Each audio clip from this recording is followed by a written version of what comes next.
దేవుని పరిశుద్ధ నామమునకు మహిమ కలుగును గాక. హలో అమ్మా, వినపడుతుందమ్మా. సారీ, స్టార్ట్ చేయొచ్చా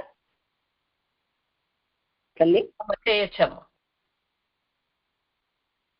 దేవుని పరిశుద్ధ నామమునకు మహిమ కలుగును గాక. కొడి ఉన్న ఇకందరికీ ప్రభు పేరట నిండు వందనాలు తెలియజేస్తూ ఉన్నాను.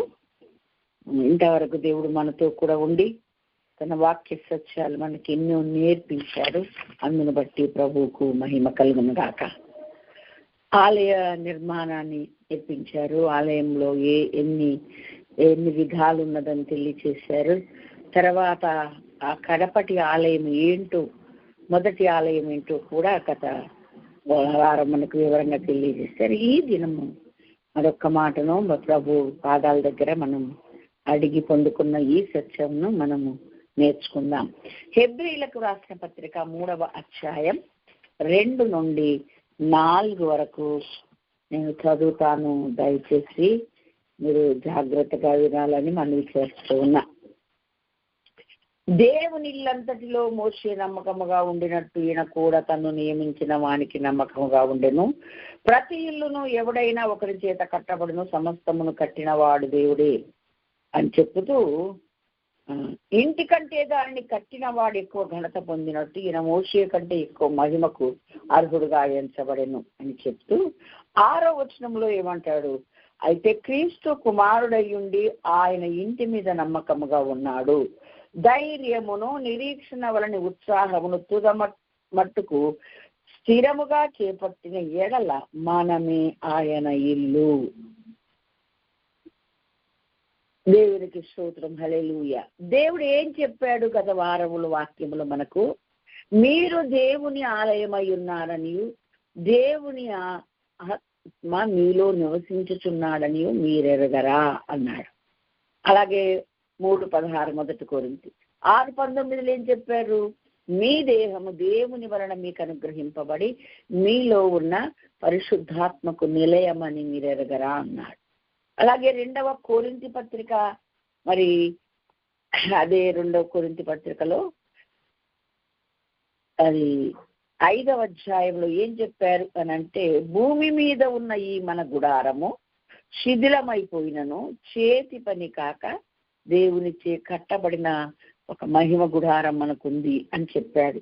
అది మన దేహం గురించి కదండి. అయితే ఇప్పుడు దేవుడు చెప్పుతున్న ఈ మాటలు ఏంటి అంటే, దేవాలయమే ఇల్లు, ఇల్లే దేవాలయం. మరి ఒక మాట ఏంటి అంటే, ఇల్లైనా దేవాలయమైనా నేను నువ్వే తప్ప మరొకటి కాదు.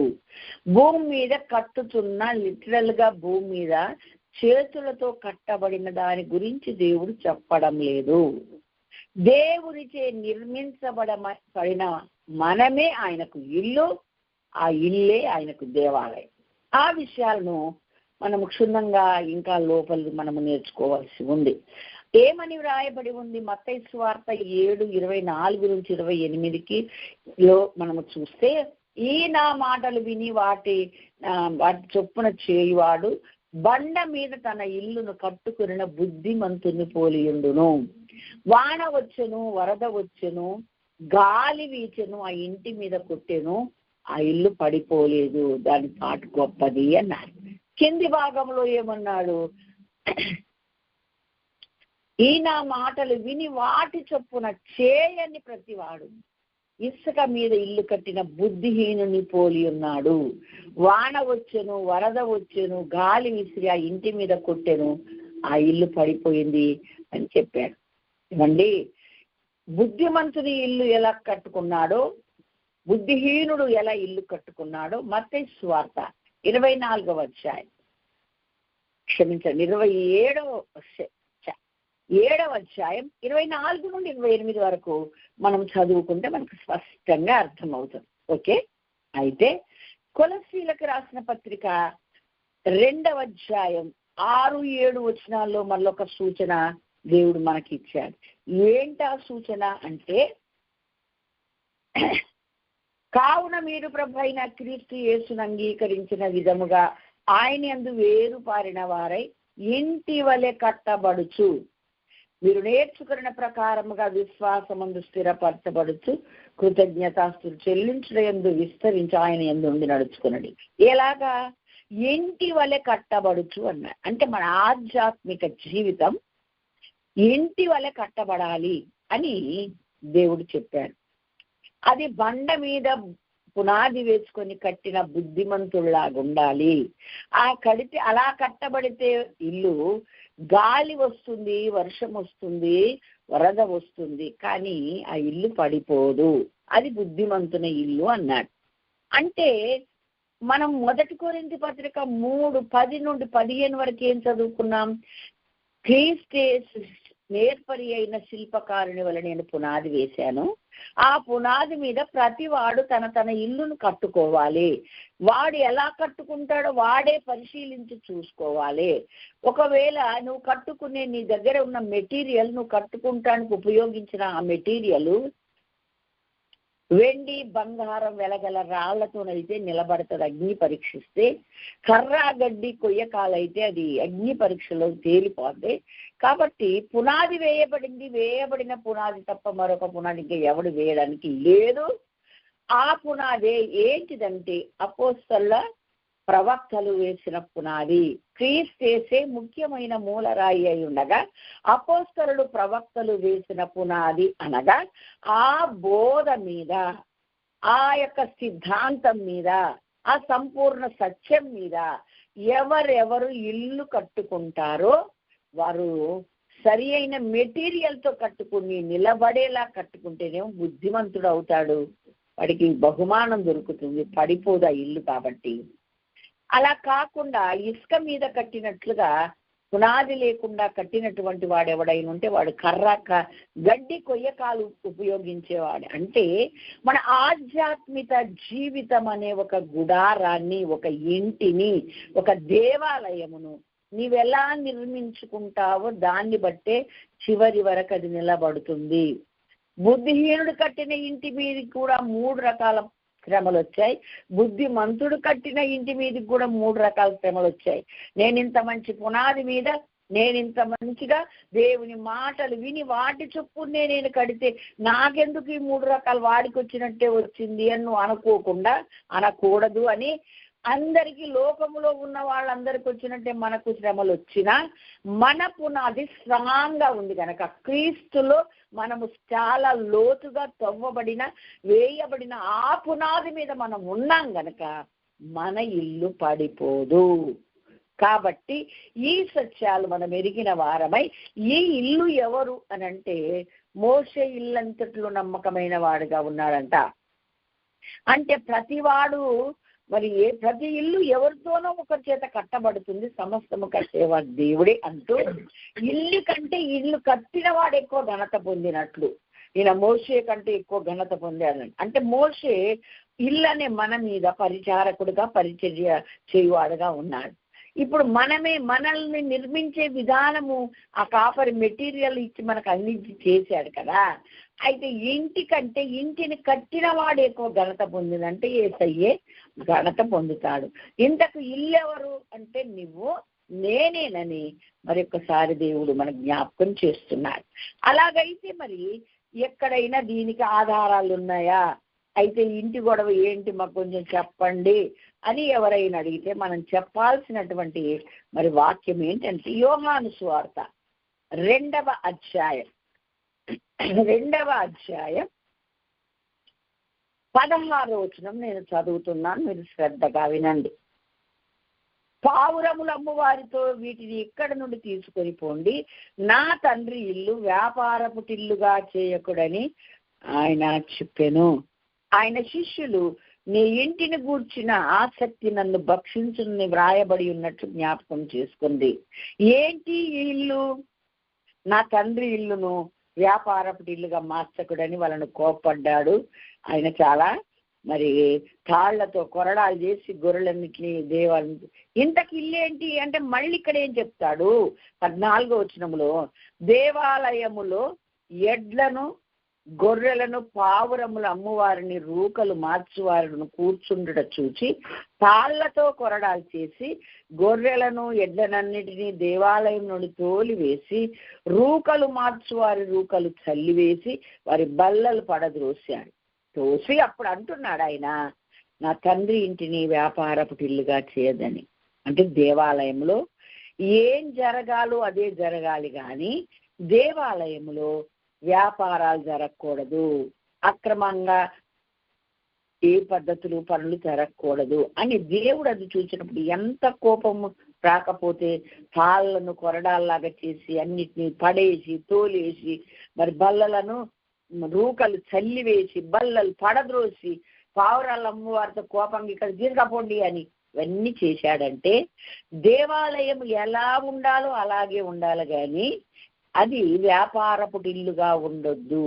అంటే మన దేహము దేవునికి ఆలయమైతే మన దేహం అనే ఇంటిని ఆయన నివసించుకున్నటకు కట్టుకుని ఉంటే మనం ఎలా ఉండాలి అని అంటే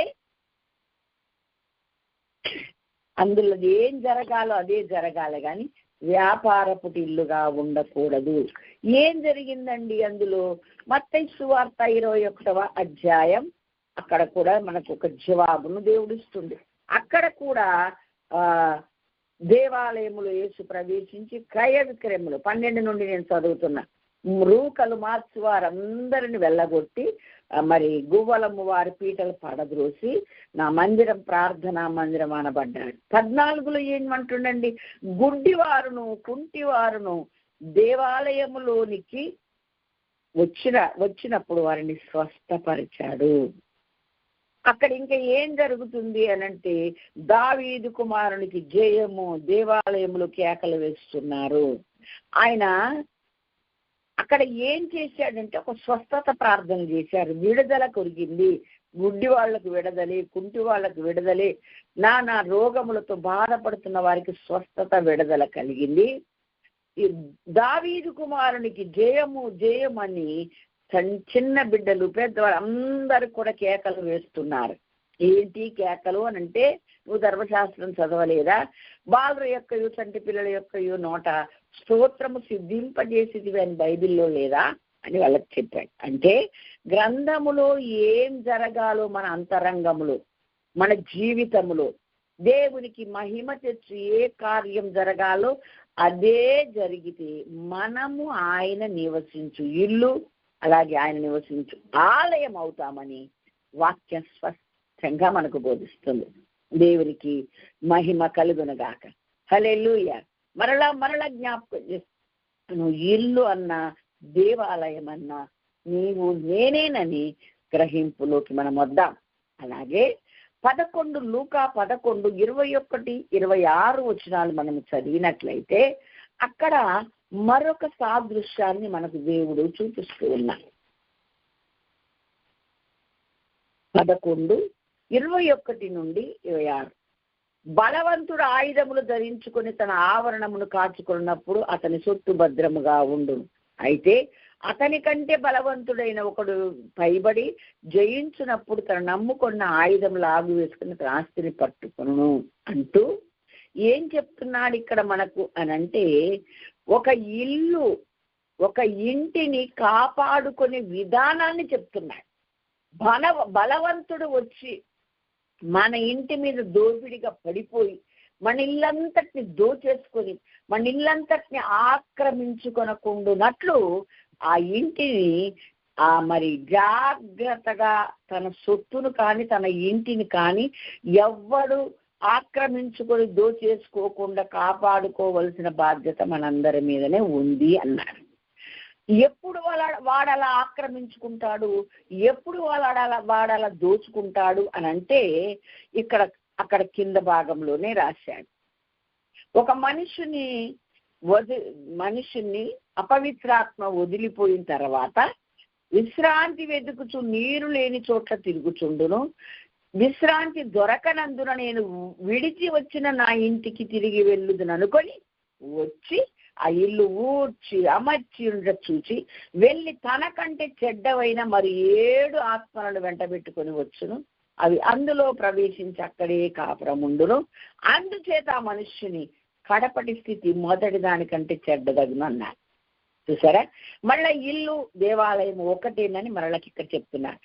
అయితే మనం ఏం చేయాలంటే మన ఇంటిని శత్రువు చొరబడకుండానట్లుగా, శత్రువు మరి బలవంతుడై మనలను జయించి వాడు ఆక్రమించుకొనకుండానట్లుగా, మన దగ్గర ఉన్న ఆయుధాలు లాక్కొని మొత్తం మనలను నిరాయుధులుగా చేసి ఆ ఇంటినంతటిని సొత్తంతటిని వాడే ఆక్రమించుకొని మరి వాడందులో తిష్ట వేయకుండానట్లుగా మనము మన ఇంటిని చాలా జాగ్రత్త కాపాడుకోవాలి.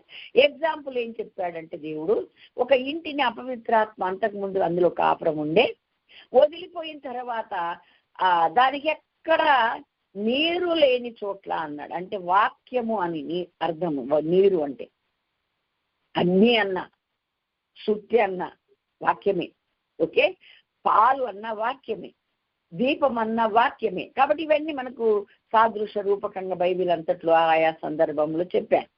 అలాగా ఎప్పుడైతే ఆ వాక్యం అనేది రక్షించబడి మారు మనసు పొంది దేవునికి విరోధమైనవన్నీ మారు మనసు పొందుట ద్వారా అవన్నీ తీసేసుకొని బ్యాప్టిజం తీసుకొని ఇంకా అలాగే ఉన్నామనుకో, ఏమవుతుంది, నీరు లేని చోట్లు సాతాను గడుపుతూ ఉంటాడు. అంటే ఒకటి తొలగిపోతే మరొకటి ఫుల్ అవ్వాలి, ఫిల్ చేయాలి దాంట్లో. అందుకని అప్పుడు మారు మనస్సు పొందక్కిత మన దాంట్లో సాతాను సంబంధమైనవన్నీ ఉండే వాటిని అన్నిటిని దేవుని తెలుసుకొని తొలగించేసుకున్నాం. ఇప్పుడు దేవుని విధానం, దేవుని అలవాట్లు, దేవుని కార్యాలు, దేవుని పద్ధతులు, దేవుని వాక్యము చేత మన హృదయం అంతా నిండిపోవాలి. నిండిపోతే సరే ఈ వదిలిపోయిన వాడు విడిచిపెట్టిన పాప పురుషుడు నువ్వు అలాగే ఉంటే గనక, నింపుకోకుండా ఉంటే, స్తోత్రాలతో, స్తుతులతో, వాక్యముతో, అభిషేకముతో మన అంతరంగాన్ని, మన జీవితాన్ని నింపుకోకపోతే అన్ని తిరిగి చూసి మళ్ళీ అమ్మో మళ్ళీ నేను పాతింటికి వెళ్తా చూద్దాం ఎలాగుందనంటే ఇక్కడ ఖాళీగా కనపడిందంట. నాకే కాదు, అంతకుముందు నేను ఒక్కదాన్నే ఉండేదాన్ని, నాకు కాదు ఇంకా చాలా మందికి చోటు ఉందని తనకంటే చెడ్డవైన మరి 7 తీసుకొచ్చి 7+1 8 అయిపోయి ఇప్పుడు మొదటి స్థితి కంటే కడపడి స్థితి చాలా చెడ్డదైపోయింది అని చెప్పాడు. అంటే నీ ఆధ్యాత్మిక జీవితాన్ని దుష్టుడు చొరబడకుండానట్లుగా కాపాడుకోవాల్సిన బాధ్యత నీదే. నీ ఆయుధాలను వాడు లాక్కొనకుండా ఆ ఆయుధాలను ఉపయోగించి వాణ్ణే సంహరించి చురుగ్గా, జ్ఞానంగా, యోధుడుగా, ఒక యుద్ధ వీరుడుగా ఉండాల్సింది మనమే. ఆ హృదయం ఖాళీ చేసాం రక్షణ పొందిన ముందు ఉన్నటువంటి వాటన్నిటిని తొలగించుకున్నాం గనక వాక్యముతోనూ, ప్రార్థనతోనూ, స్తుతులతోనూ, అభిషేకముతోనూ, దేవుని యొక్క నిత్య సత్యాలతోనూ మన అంతరంగాన్ని నిలుపుకోవాల్సిన బాధ్యత మనందరి మీద ఉంది అని ఇల్లుగా పోల్చబడిన మన ఆధ్యాత్మిక జీవితాన్ని దేవుడు ఉపమాన రీతిగా కళ్ళకు కట్టినట్టు మనకు తెలియచేస్తూ ఉన్నాడు. దేవునికి మహిమ కలుగునగా. ఈ విధంగా మన ఇంటిని మనము కాపాడుకున్న వారమైతే ఇక జరగబోయేది ఏంటిది? ఎందుకంటే దుష్టుని నిలబొట్టేసాం, దుష్టుడు రాకున్నట్లు జాగ్రత్త పెట్టాం. అది వాడు వస్తే వాడిని సంహరించడానికి సరిపడా ఆయుధాలను మనం తయారు చేసుకున్నాం. మన సొత్తును మనం జాగ్రత్తగా కాపాడుకుంటున్నాం. అసలు ఆ చుట్టుపట్ల రావడానికి అవకాశం లేనంత పగడబందిగా మన ఇంటిని మనము కాపాడుకుంటున్నాం. అప్పుడు వాడు వచ్చి చూస్తాడు, అమ్మో బాబోయ్ నాకు ఇక్కడ చోట్లేదని వాడు వెళ్ళిపోతాడు. అందుకని ఈ విధంగా మన ఆవరణాలను, మన ఇంటిని కాపాడుకుంటూ, వీటిని కట్టుకోవలసిన విధానములు దీన్ని నిర్మించుకుంటూ, దీనికి ఈ కట్టిన వాడు ఎవరు అనంటే ఇంటిని కట్టిన వాడే ఎక్కువ ఘనత పొందినట్టు ఆయన ఆలోచన. మోషే అలాగే తక్కిన వాళ్ళందరూ కూడా ఎవరు చూసినా ఆ నమూనాను మోషే ఇచ్చాడు. ఈ మోషేకి ఎక్కడిది ఆలయం నిర్మించడానికంటే దేవుడు ఇచ్చాడు ఆలోచన. అట్లాగే ఎలాగైతే కట్టుకున్నారో అంటే ఆయన చేతనే, ఆయన ఆలోచన చేతనే నోహు ఓడ నిర్మించినట్టే మన ఆధ్యాత్మిక జీవితాలను మనము కట్టుకున్న వారంగా ఉంటే కాపాడుకుంటే ఇంకా దుష్టుడు రావడానికి వీల్లేదు. అది దేవునికి నిలయం, పరిశుద్ధాత్మక ఆలయంగా, అలాగే దేవుడు నివసించిన ఆలయంగా, దేవుని ఇల్లుగా అని అక్కడ రాశారు. కాబట్టి అలాగా అది మారిపోతుంది. చాలా మంది మరి మా కుటుంబాలలో అయితే మరి చనిపోయిన వ్యక్తిని గురించి పెద్దలు అనుభవశాలు మాట్లాడతారు. దీనికోసం ఏడవాల్సిన అవసరం లేదు, భూమి మీద ఉన్న తన ఇంటిని వదిలి పరలోకములో ఉన్న దేవుని ఇంటిలోకి వెళ్ళిపోయాడు అంటారు. దేవుని స్తోత్రం, హల్లెలూయా. మరణం అంటే ఇంకొక ఆయన వర్ణించాడు, ఒక గదిలో నుండి ఇంకో గదిలోకి వెళ్ళిపోవడమే అని. అంటే ఈ శరీరం, ఈ పాప దేహాన్ని వదిలిపెట్టి మరి మహిమ దేహాలు ధరించుకుని మనం వెళ్ళిపోతాం. దేవుడు కోరుకున్నది, దేవుడు నివసించేది ఆ మహిమ దేహాల కోసమే తప్ప, ఆ విధంగా మార్చడానికే తప్ప, అలా సరిచేయడానికే తప్ప ఈ శరీర సంబంధమైనది కాదని మనకు తెలుసు. శరీరము కేవలము నిష్ప్రయోజనము, ఆత్మయే జీవింపచేస్తున్నదని యోహాను సువార్త 6:63 వ్రాయబడి ఉంది. దేవునికి మహిమ కలుగును గాక. హల్లెలూయా. మేము పరిచర్య చేస్తే, మేము ఏదైనా మెటీరియల్ అందిస్తే, మీకు ఏదైనా ప్రార్థన చేస్తే, మీకు ఏదైనా సత్యాలు నేర్పిస్తే, మేము చేసే ఈ పరిచర్య ఆత్మకే కానీ అక్షరమునకు కాదు అని అపోస్తలుడైన పౌలు గారు చెప్పారు. దేవునికి స్తోత్రం, హల్లెలూయా. అక్షరముతో చేయబడే ఆ పరిచర్య అంత ఘనంగా మహిమ గలదిగా ఉంటే ఆత్మ చేసే పరిచర్య మరెంత ఘనంగా ఉంటుందో మీరు ఆలోచించుకోవాలి అని కూడా అపోస్తలుడైన పౌలు గారు తేట తెల్లంగా మాట్లాడారు. దేవునికి మహిమ కలుగును గాక. హల్లెలూయా.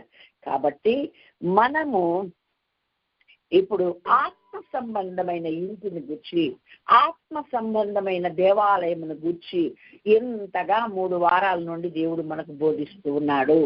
ఈ ఆలయం ఎలా ఉండాలో దేవుడు చెప్పాడు, ఈ ఆలయంలో ఏం జరగాలో దేవుడు చెప్పాడు, ఏ ఏ మెటీరియల్ ఆలయంలో కనపడాలో దేవుడు చెప్పాడు. 6 రకాల మెటీరియల్స్ అక్కడ కనపడుతున్నట్లుగా మనకు గత వారం మనము నేర్చుకున్నాం. వాటన్నిటికీ పోలిక కూడా దేవుడు మనకు నేర్పించాడు. కనుక ఈ ఇల్లు అని చదువుకున్నప్పుడు బైబిల్లో ఇదేంటో అని మీరు కన్ఫ్యూజ్ అవ్వకుండానట్లు, ఎవరు కూడా కన్ఫ్యూజ్ అవ్వకుండా ఇదేంటి మళ్ళీ ఇల్లు గొడవ తెచ్చిపెట్టాడు ఇక్కడ దేవుడు అని అనుకోకుండా, ఇల్లు అన్నప్పుడల్లా అది దేవాలయమేనని, దేవాలయం అంటే మన ఆధ్యాత్మిక జీవితమేనని, మన అంతరంగమేనని మనం బాగా గుర్తుపెట్టుకోవాలి. దేవుని స్తోత్రం. అంటే నీ ఆధ్యాత్మిక జీవితం ఒక దేవాలయం లాగా యేసయ్య కనపడాలి. ఇందులో 3 భాగాలు పెట్టాడు. ఆవరణం పెట్టాడు, పరిశుద్ధ స్థలం పెట్టాడు, అతి పరిశుద్ధ స్థలం పెట్టాడు. అంటే ఇక్కడ నుండి అక్కడ దాకా ఆవరణం అందరికీ కనపడేది. దేవునికి మహిమ కలిగిన గాక. అలాగ పరిశుద్ధ స్థలం, అతి పరిశుద్ధ స్థలములో నుండి దేవుడు మనతో మాట్లాడేది. ఈ స్టెప్స్ అన్ని, ఈ విధానాలన్నీ, ఈ భాగాలన్నీ నీ ఆధ్యాత్మిక జీవితములో కనబడాలి అన్నది ప్రభు మనకు నేర్పించే సత్యం. కాబట్టి ఈ దేవాలయంలో, ఈ దేవుని ఇంటిలో జరగాల్సింది క్రయ విక్రయాలు కాదు, వ్యాపారాలు కాదు, మరొకటి కాదు, బాగా సంబంధమైనటువంటి ఆ యొక్క వ్యాపార బుద్ధులు అటువంటి కాదు. మనం చేయాల్సింది ఏం జరగాలంటే స్వస్థతలు జరగాలి, దేవుని గుర్చినటువంటి మరి సంతోషానందములతో స్తుతించడం, మహిమపరచడం, చంటి బిడ్డల్లాగా మైమరచి దేవుని గానం చేయడం, ఆరాధించడం, ఇవి మాత్రమే మన అంతరంగంలో, మన బ్రతుకులో, మన జీవితంలో జరగాలి అన్నది దేవుని నిత్య సంకల్పం. అయితే ఇలాగున్న ఈ ఇంటిని దేవుడు గమనిస్తూ ఉన్నాడు.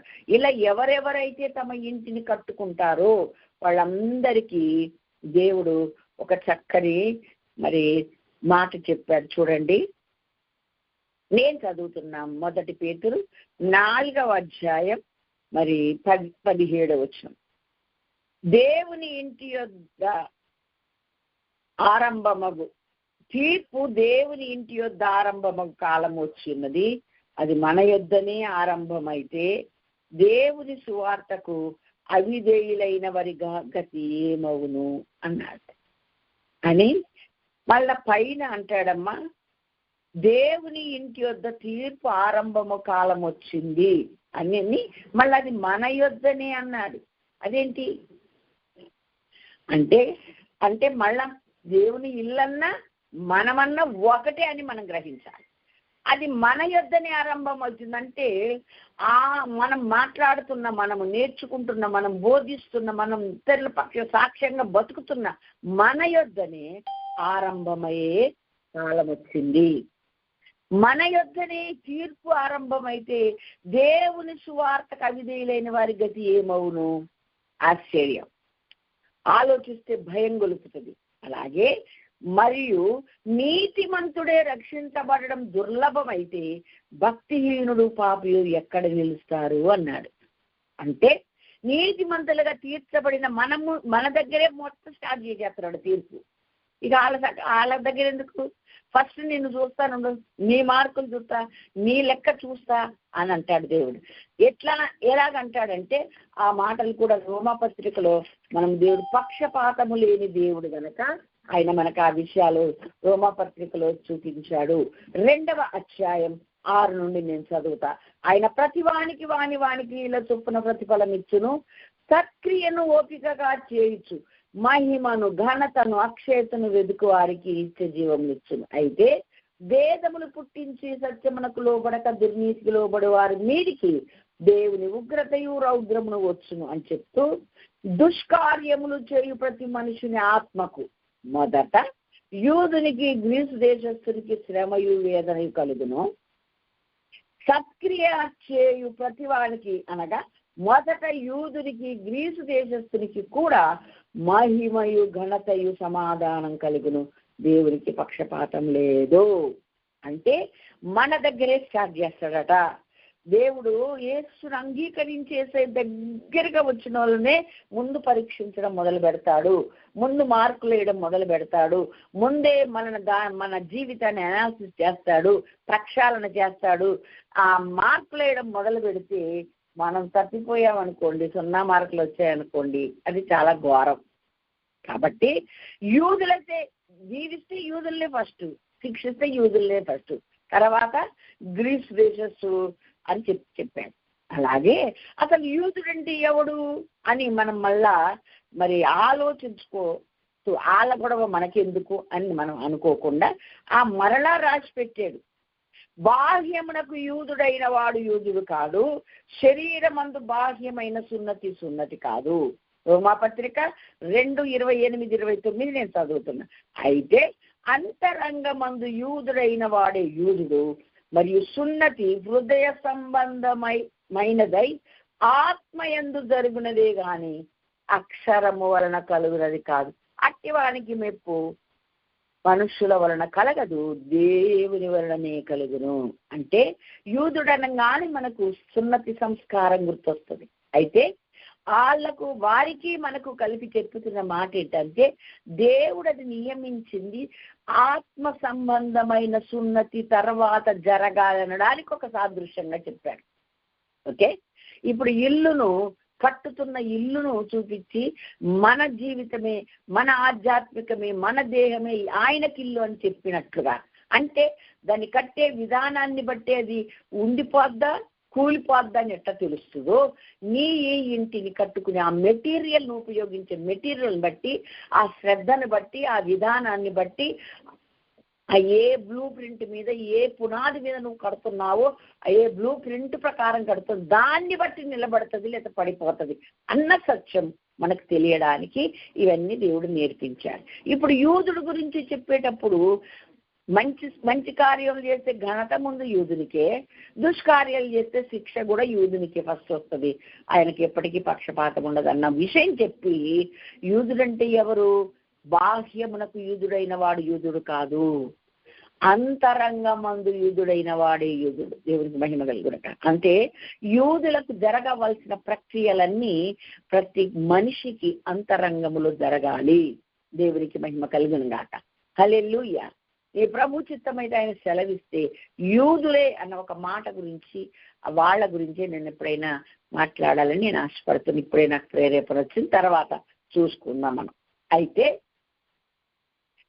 శరీరంలో బాహ్యంగా జరిగే సున్నతి కాదు, అది అంతరంగంలో జరిగే సున్నతికి సాదృశ్యంగా అక్కడ వాళ్ళకి నియమించాడు. మనకు జరుగుతున్నదంతా అంతరంగంలో జరుగుతుంది. తీతు పత్రిక 3వ అధ్యాయం 5వ వచనంలో అదే ఉంది. ఏమని? బ్యాప్టిజం అనేది మరి దేహమునకు ముంచి తీయడం కాదు అని. ఆ బ్యాప్టిజం అనే ప్రక్రియ ఎలాంటిది అని అంటే ఇక్కడ రాశాడు తీతు 3వ అధ్యాయం 5వ వచనం. మన రక్షకుడైన దేవుని యొక్క దయయు మానవులేడు ఆయనకున్న ప్రేమయే ప్రత్యక్షమైనప్పుడు మనము నీతిని అనుసరించి చేసిన క్రియల మూలముగా కాక తన కనికరము చొప్పుననే పునర్జన్మ సంబంధమైన స్నానము ద్వారాను పరిశుద్ధాత్మ మనకు నూతన స్వభావము కలుగచేయుట ద్వారా మనం రక్షణ పొందాం. అది అంతరంగ మార్పు చెందుట వలన రక్షణ కలిగింది, కానీ పైన సున్నతి వలన రక్షణ కాదు.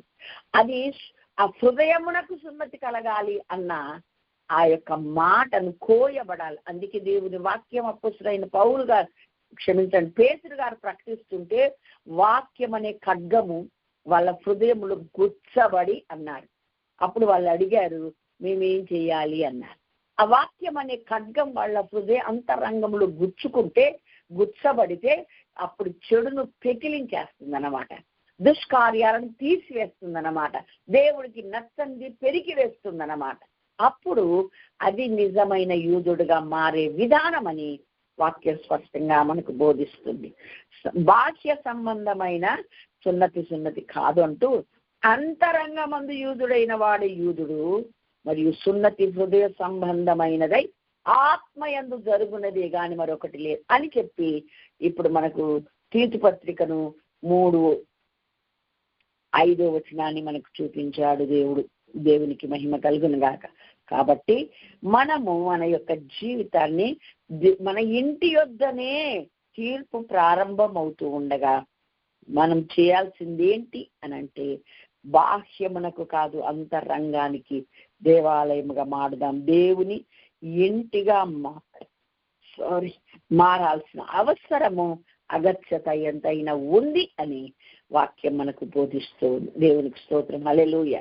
ఒక చిన్న ఎగ్జాంపుల్ ఏంటి అని అంటే, మనకు అక్కడ 21 నుంచి చదివితే, మనం ఇతరులకు బోధించేవాళ్ళం, త్రోవ చూపేవాళ్ళం, చీకటిలో ఉన్న వారికి వెలుగు, బుద్ధిహీనులకు శిక్షకుడను, బాలురకు ఉపాధ్యాయుడని మనంతటా మనమే చెప్పుకొని మాదిరి అయిన జీవితం లేకపోతే మిమ్మల్ని బట్టి దేవుని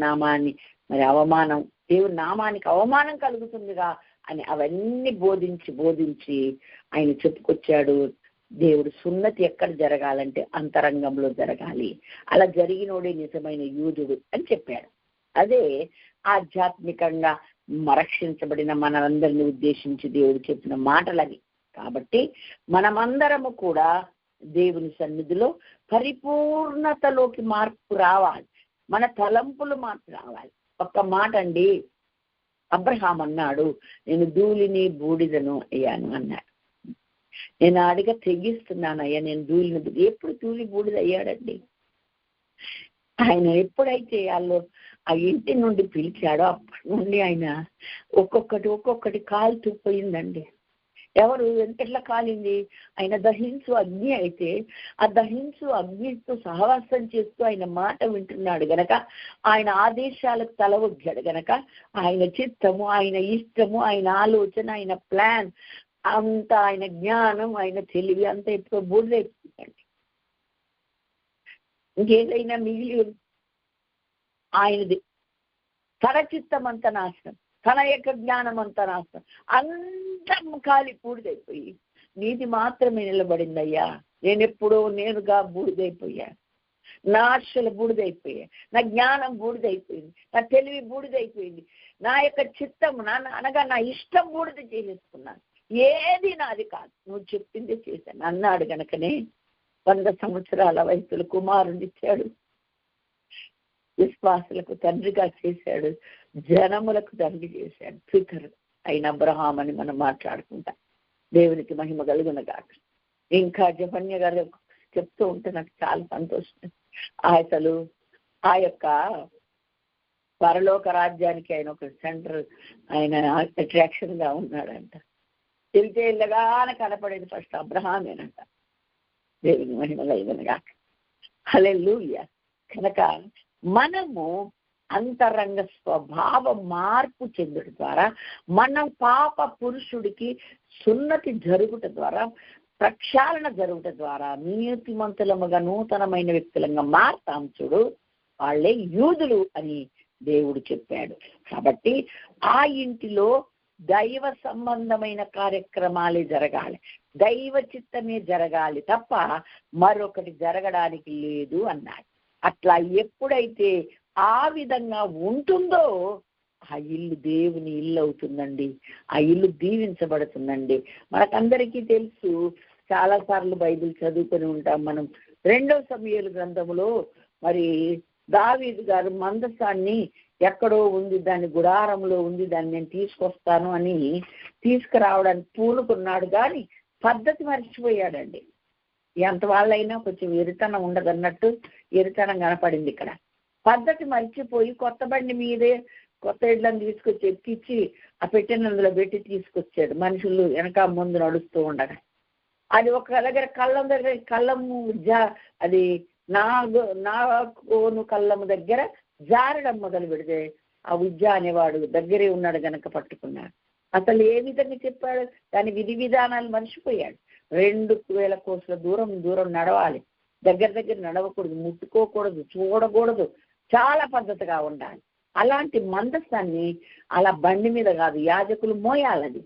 ఏవి అన్ని మర్చిపోయి తనకు నచ్చినట్టు చేసినందుకు అక్కడ వాళ్ళు చచ్చిపోతే, అమ్మో బాబోయ్ ఈ మందసాన్ని నేను ఎట్లా తీసుకుపోను, నా ఇంటికి ఎలా తీసుకుపోనని రాజు అయితేనే భయం కలిగింది. అవివేకంగా ఎవరు చేసినా ఒకటే, తీసుకెళ్లి ఒబేదేదేము ఇంట్లో పెడతాడండి. 2 సమూయేలు గ్రంథం 6:10-11.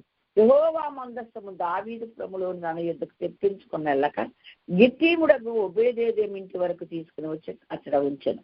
యెహోవా మందసం 3 నెలలు గిత్తీయుడకు ఒబేదేదేము ఇంటిలో ఉండగా యెహోవా ఒబేదేదేమును అతనికి ఇంటి వారందరినీ ఆశీర్వదించాడు. దేవుని స్తోత్రం.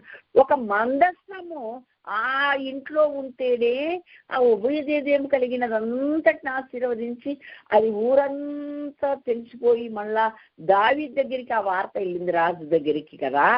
అంటే నేనంటాను, మరి దేవాలయంలో ఉండేది ఒక మందసమే కాదండి, ఉండాల్సినవన్నీ కూడా మనలో ఉంటే మనం ఎంతగా ఆశీర్వదించబడతామో ఒక్కసారి ఆలోచించమని దేవుని ఇంటిని గురించి మాట్లాడుతూ మనతో ఈ సత్యాలు నేర్పిస్తూ ఉన్నారు. దేవునికి స్తోత్రం, హల్లెలూయా. తీర్పు వచ్చినా దేవుని ఇంటి వద్దనే, ఆశీర్వాదమైన దేవుని ఇంటికే. కాబట్టి తీర్పు తీర్చినప్పుడు నిర్దోషి అని ఎంచబడితే మెప్పు, ఘనత, మహిమ మనకు కలుగుతాయి. కానీ దోషి అని ఎంచబడితే, ఉండాల్సిన రీతిలో లేకపోతే తప్పకుండా, ఆ ఇల్లు నిలబడకపోతే, ఆ ఇల్లు కాల్చబడితే తప్పకుండా మనకు శిక్ష వస్తుంది. కాబట్టి ఆ మన ఇంటి నుండి మొదలు పెడతాడు దేవుడు. అంటే మనం ఎలాగుండాలో దేవుడు చెప్తూ ఉన్నాడు. అంటే బాహ్యమునకు యూదుడైన వాడు యూదుడు కాదు, బాహ్య సంబంధమైన పై కనపడే క్రియలన్నీ అయ్యే లెక్కలోకి రావు. మరి కనపడే అంటే బైబిల్ పట్టుకుని బుద్ధి గుడికి వెళ్ళి కూర్చొని లేచి వచ్చామనుకోండి, ఏం కనపడేది? అయ్యాక కనపడేది లోపల ఏం జరుగుతుంది, లోపల ఎలాంటి మార్పు వచ్చింది, ఏం కనపడదుగా. అది ఆయన చూస్తాడు. దాన్ని బట్టి నువ్వు దేవుని ఇంటివా కాదా అనేది అర్థమైపోతుంది. దేవునికి స్తోత్రం, హల్లెలూయా. అలాగా ఆ ఇల్లు ఒక్క మందసం ఉంటేనే, మందసంలో ఏముందండి? అహరోను చిగురించిన కర్ర, బంగారు గల మన్నా పాత్ర, నిబంధన పలకలు ఉన్నాయి, ఇంత మట్టుకే. కానీ ఇంకా తక్కిన 5 వస్తువులు ఉన్నాయి కదా, 5 మరి ఇక్కడ తీసుకురాలేదు, లేవు. ఆలయం అయితే అవన్నీ ఉంటాయి. ఒక్క మందసం ఈయనింటికి వస్తేనే అంతగా ఆశీర్వబడితే, ఆ 6 ప్రక్రియలు నీలోనే జరుగుతుంటే నువ్వెంత దీవించబడతావు, నేనెంత ఆశీర్వదించబడతానో మీరు ఒక్కసారి ఆలోచించండి. బలిపీఠం ఉండాలి, అనుదిన శుద్ధీకరణ గంగాలం ఉండాలి. ఆ తర్వాత ఫస్ట్ దాంట్లో మరి ఒక ప్రక్క దీప వృక్షం ఉండాలి, ఇంకొక పక్క రొట్టెల బల్ల ఉండాలి, లోపల మందసము, కరుణాపీఠం, ఆ తర్వాత ఎడమ వైపు ధూప వేదిక ఉండాలి. ఇవన్నీ బంగారంతో తాపడం చేశారు, ఇత్తడితో తాపడం చేశారు. ఈ అన్ని ప్రక్రియలు కరెక్ట్ గా దేవాలయం అనబడే నీలో ఉండి జరుగుతుండగా దినదినం చర్యలు, నువ్వెంత దీవించబడతావో ఒకసారి ఆలోచించుకో. ఎంత మందికి ఆశీర్వాద కారణంగా మనం ఉంటామో ఆ దేవుడు ఒకసారి మన ముందు ఒక చిన్న క్వశ్చన్ వేశాడు, ఆలోచించుకోమని. కాబట్టి మనం అందరం అలాగే ఉందాం. ఒక మాట హెబ్రీలకు రాసిన పత్రికలో ఆ మాట రాశాడు, చదువుకొని మనం ముగించుకుందాం. మళ్ళీ జ్ఞాపకం చేస్తాను మీకు నేను ఆ విషయం. 9వ అధ్యాయం 2 నుంచి. ఏలాగనగా మొదట ఒక గుడారం ఏర్పరచబడెను, అందులో దీపస్తంభమును బల్లయు దాని మీద ఉంచబడిన రొట్టెలను ఉండెను. దానికి పరిశుద్ధ స్థలం అని పేరు. ఓకే. రెండవ తెరకు ఆవల అతి పరిశుద్ధ స్థలము గుడారం ఉండేది. అందులో సువర్ణ దుపార్తియు అంతటిలో బంగారు రేకుతో తాపడము చేయబడిన నిబంధన మందసం ఉండేను. ఆ మందసములో మన్నాగల బంగారు పాత్రయు చిగురించిన హరోను చేతి కర్రయు నిబంధన పలకలు ఉండేను. దేవునికి స్తోత్రం. హల్లెలూయా, హల్లెలూయా. తర్వాత ఆవరణంలో ఏముంది? బలిపీఠం ఉంటది, అక్కడ గంగాళం ఉంటది కదా. కాబట్టి ఇవన్నీ కూడా ఒక్కొక్కటి వివరించడానికి ఇప్పుడు సమయం లేదన్నాడు అపోస్తలుడైన పౌలు గారు.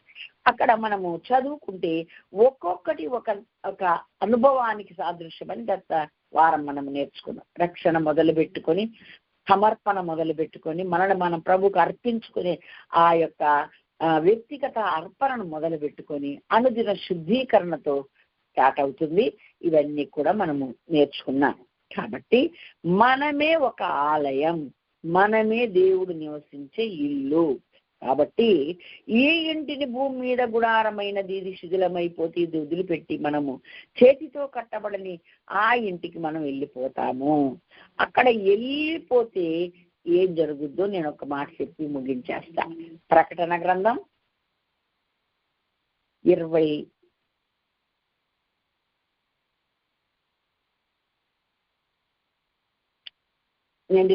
అధ్యాయము చదవక ముందుకు దేవుడు మన కోసం ఏం ప్రార్థన చేశాడో ఆ మాటలు కూడా ముందుగా నేను చదివి వినిపిస్తాను. 17వ అధ్యాయం యోహాను సువార్తలో ఇక్కడ మన కొరకు ఆయన ప్రార్థన చేస్తూ చెప్తున్నాడు. మరియు నీవు నన్ను పంపితివని లోకము నమ్మునట్లు తండ్రి, నా యందు నీవును నీ యందు నేను ఉన్నలాగున వారును మన యందు ఏకమై ఉండవలనని వారి కొరకు మాత్రము నేను ప్రార్థించలేదు. వారి వాక్యము వలన నా యందు విశ్వాసముంచు వారందరూ ఏకమై ఉండాలని వారి కొరకు ప్రార్థన చేస్తున్నాను. మనము ఏకమై ఉన్నలాగున వారును ఏకమై ఉండాలని నీవు నాకు అనుగ్రహించిన మహిమ నేను వారికి ఇచ్చాను అని చెప్తుంది. ఈ ప్రార్థన ఎవరి కోసమండి? భూమి మీద ఎవరెవరినైతే తన రక్తం ద్వారా కడిగి శుద్ధిగా చేసి తన బిడ్డలుగా తన శిష్యులుగా ఎవరెవరిని మార్చుకున్నాడో వారి కొరకు ప్రార్థన చేస్తూ, అయ్యా నేను నీవు ఎలా ఏకమై ఉన్నామో నా శిష్యులను నేను నువ్వు ఆకర్షించుకున్న ఈ నీతిమంతులుగా తీర్చబడిన ఈ బిడ్డలను, అలాగే వీరు ఎవరికైనా సువార్త చెప్పి వాక్యం ప్రకటిస్తే మార్పు చెందిన వారు కూడా మమేకమైపోవాలి, నీలో నా ఏకమైపోవాలి తండ్రి, ఆ కృప దయచేయి అన్నాడు. అంటే క్రీస్తు యందు మనం, మన యందు క్రీస్తు ఉంటే ఒక్కరమే కనబడతాం. అందుకనే రోమపత్రికలో అన్నాడు, క్షమించండి, 1 కొరింథీలో అన్నాడు ఏమని? క్రీస్తుతో కలుసుకున్నవాడు క్రీస్తులో ఏకాత్మయ్య ఉన్నాడు అంటాడు కదా. కంటే ఆయన ఒకటి మనం ఒకటి కాదు. ఈ విషయమే భార్య భర్తకు పోల్చి దేవుడు చెప్పాడు.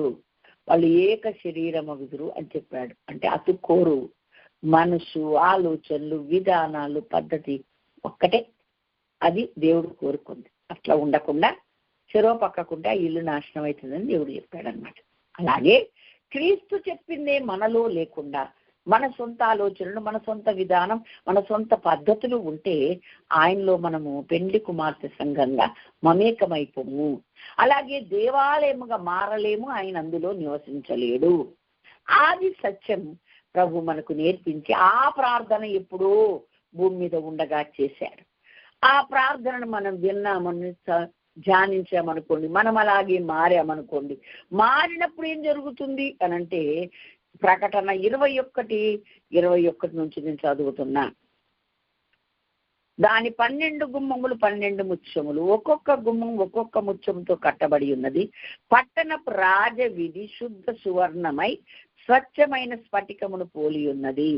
దానిలో ఏ దేవాలయమును నాకు కనబడలేదు. సర్వాధికారి అయిన దేవుడగు ప్రభువును గొర్రె పిల్లయు దానికి దేవాలయమై ఉన్నారు. హల్లెలూయా. బిడ్డ ఇంకక్కడ కింద అంటాడు, అక్కడ సూర్యుడైనా చంద్రుడైనా ప్రకాశించడానికి లేదు, దేవుని మహిమయే దానిలో ప్రకాశిస్తుంది, గొర్రె పిల్లయే దానికి దీపం అన్నాడు. ఏమండి, అక్కడ దేవాలయం లేదట. మరి దేవాలయం ఎక్కడుంది? దేవుడే దేవాలయం అంట. వావ్! ఒకసారి మనసు పెట్టి మీరు ఆలోచించండి.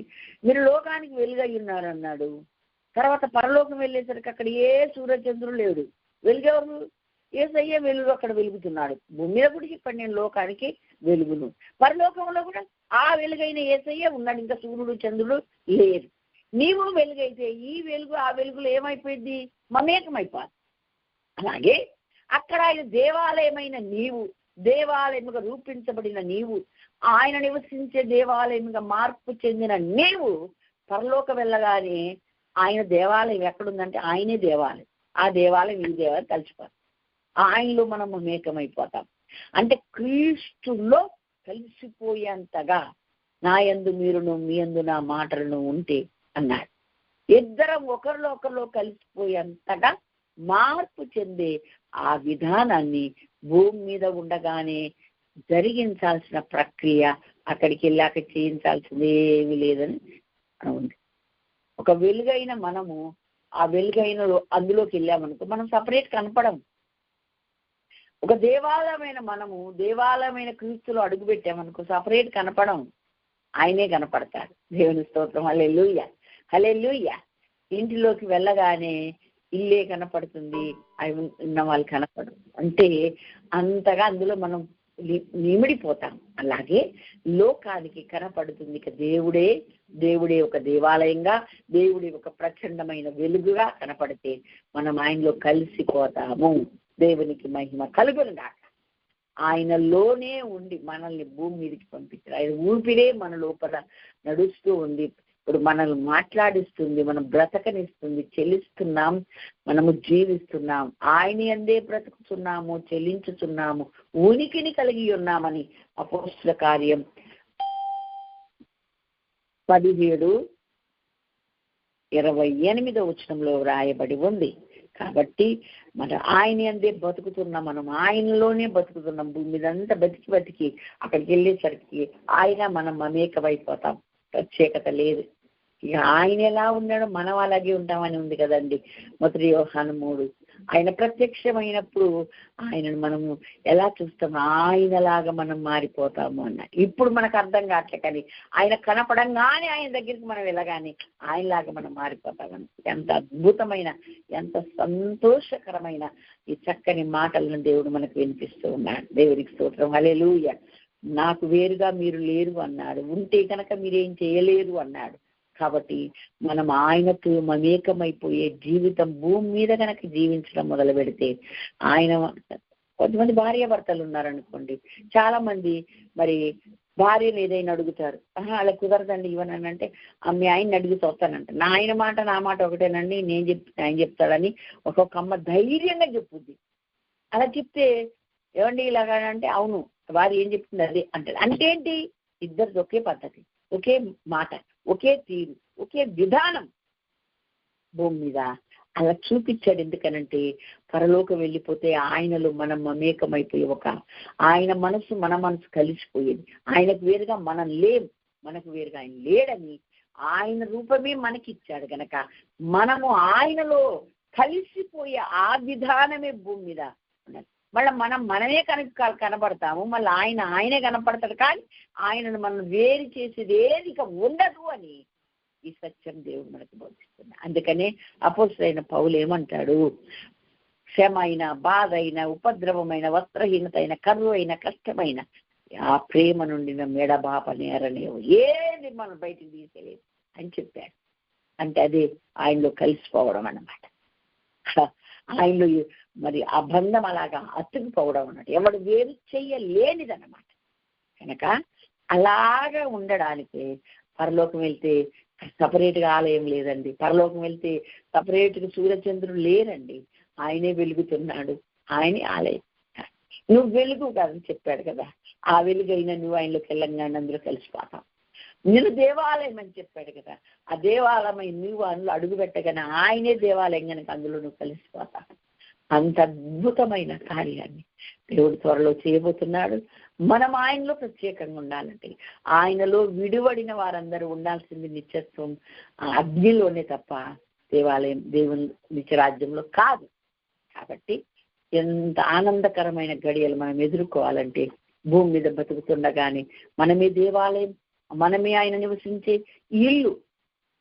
ఆయనకు నచ్చినట్లుగా, ఆయనకు యోగ్యమైనట్లుగా ఆయన ఉండమని ఎలాగా ఎన్ని చెప్పాడు, ఎన్ని కొలతలు చెప్పాడు, ఎన్ని విధానాలు చెప్పాడు, అన్నీ మనం అనుసరిస్తూ ఆయనకు వేరుగా మేము లేమని, ఆయనలోనే మనం ఉన్నామని గ్రహించి ఆయనను పోలి బ్రతుకుదాం. ఆయన చిత్తమంతయు నెరవేర్చే వారంగా ఉందాం. ఆయనలో మమేకమైపోయి కలిసిపోయే ఆ బ్రతుకు కొరకు, ఆ జీవితం కొరకు ఎదురు చూస్తూ బతుకుదాం. అలా మార్పు చెందుదాం. దేవుడు అట్టి కృప మనందరికీ అనుగ్రహించును గాక. దేవుడి మాటలను దీవించును గాక. ఆమేన్. హల్లెలూయా.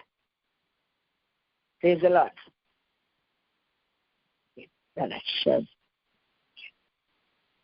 హల్లెలూయా, హల్లెలూయా. మహిమ నీకే, మహిమ నీకే. స్తోత్రాలు, స్తోత్రాలు.